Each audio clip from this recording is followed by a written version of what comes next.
Assalamualaikum warahmatullahi wabarakatuh. Jadi kita dapat beras mulai barangnya ajaibat video ajaibatan reaksi ajaibat di situ. Kami ini aisi kisahnya ajaibat itu. Namanya isi kepikiran namanya beras sudah berlesin berangkau kopira. Ara video ajaiba artis beka makan isi berarti beka makan yero video isa kana reaksi anggor yero lagi fatane itu isi timau yero isi lagi sen ini ini isi timau kaisuan ajaibat isi kakasih itu untuk kamu kisah ini kau ni mali kan jatani ya dah tani akhmat video akan tiro drama pi baru saat dah bersejarah dan aktimal guru dia mai tanya kaya tu tani wan tu siya di rumah itu arah sirpa jamal Ismail kada kepada ini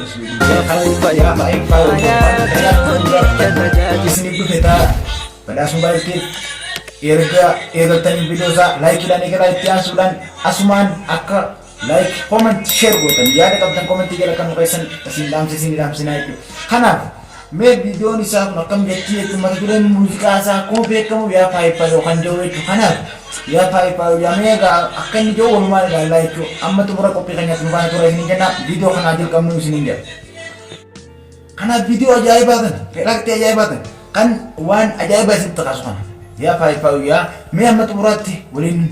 dawan fa tu ras ni janne jira itu sina fera jira me itifu james itifu enan itifu me walin ai nawante akka jonga dureza walin dagenya isinlen sir dagade ma isninja ya pai paya tiruti ya tajaji ulti mana kita ya pai paya tiruti ya tajaji ulti mana ya pai ya dageisani pai enyu bande ina mandi banu len bene mo haade mana sabana mo dalile sabana an yadana na ite jirto yo haade mana pinam de kono faate khalas ani zarkatin fa khani ka bawante me tu fi jams ya pai o fa ya jirutiya bar faru qatam gode ume me wori ne na tu fi tu yema yo ser kubate itilamenti ya ana kolkolo itioso adunuya yo ser kubate itilamenti ya na kolkolo ite oso adunguya yo ser kubate itilamenti ya na kolkolo ite oso adunguya wasi ko ba mitani de yo tike da bega atini kabda ba kene tani ro enyu ninja ani ka bugaru ga ni ka betni kontenye na komente na goda sakriya hal talber tulenka bulti jarum parante itu yaman yo ser kubate itilamenti ya ana kolkolo itioso adunuya faya wajin si adisu umri dertu lesin do ko bin hamali fayaw jinsi hadisu ubridertu rabbi ada tebama fayas ubris fayaw jinsi hadisu ubridertu metru yaman sindu ko bin majritu fayaw jinsi hadisu umridertu madalen sindu ko bin majritu jiraduna ya tosi walda bunatin tolo jiraduna fi apa ya tosi walda bun metru bikan isatu biawan teban semua bin shakalan teba isma nara tulkan ni balisau ati bunni jiraduna ya tosi walda bunatin tolo ya paya tiruti ya tajaji mana kita ya pai tajajil tu bulti mana hiya on ma farse silana mu kana farse mato ati mana sum yalan demtu wari yala demtu bes yalan demtu ati mana khayte kana farsna tabiratu fakanya sebenarnya tin sinje faru da kana kartam gore guja ada mana khayte fars faru amma murati kana farsu kabde kana bin demtu wan warasani da kuti bakana numa ungkap juartin simale warinu ni rabati no metu akmoja makati parsan selampur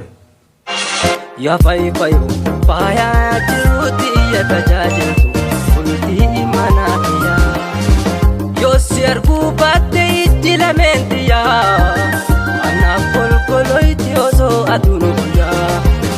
yo ser kubate itilamenti ya ana kolkolo itioso adunuya yoo si harku baatte ejji lameentii anna golgolooytee osoo aduun guyyaa akkasumaan illee gara silaan fuudhee qabaadhe yoo si harku baatte ejji lameentii asita dhufu jirtuun baanaa beeka ta'ulee dhuftu jechuudha. Kanaaf osoo aduun guyyaa na golgolooyteen si harku baatte anni akkas jee paartiin akkas jeetiin faasa waan ta'eef kanaaf meetti uyyamsi. Fayyaa wajjin si adiisu umrii dheertuu daanileen si dhukkubii nama jirtu. Fayyaa wajjin si adiisu umrii dheertuu daanileen si dhukkubii nama jirtu. Jiraadunaa yaa fayyaa toosi waldaa bunnatiin tolu. Jiraadhunaaf jeen jiraadhunaaf yaa fayyaa too. Si waldaa bunnatti toltu jiraadhunaaf yaa fayyato si waldaa bunnatti toltu akkana namni haadha fi faarsuun laayik qabda jamsiati khalaas namni akka keetii haadha fi faarsuun moo jiru dureen faraani faarsa faraani dansin gahu. Jiraadhunaa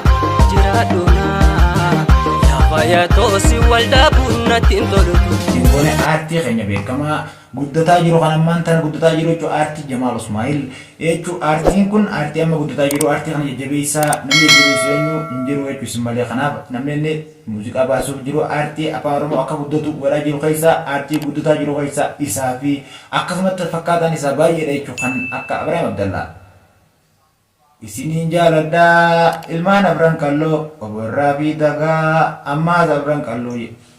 isaa beeka isaan irra tolchaan qabu isuma fi shaakalee aartii Abiraam Abdallaallee muuziqaa bareedaa kan qabatee isin biraan kaa jiru jechuudha. Muuziqaa qabsoo kan mi'aansaa akka jabaatiin mi'aawu isa caalaa ammallee kan guddachaa jiru kanuma akkasaa kan akka Galataa Lagguu kan akka Jamaal Ismaa'il aartistoota keenya kan ammaan tana guddachaa jiru aartii afaan Oromoo guddisaa jiru guutuu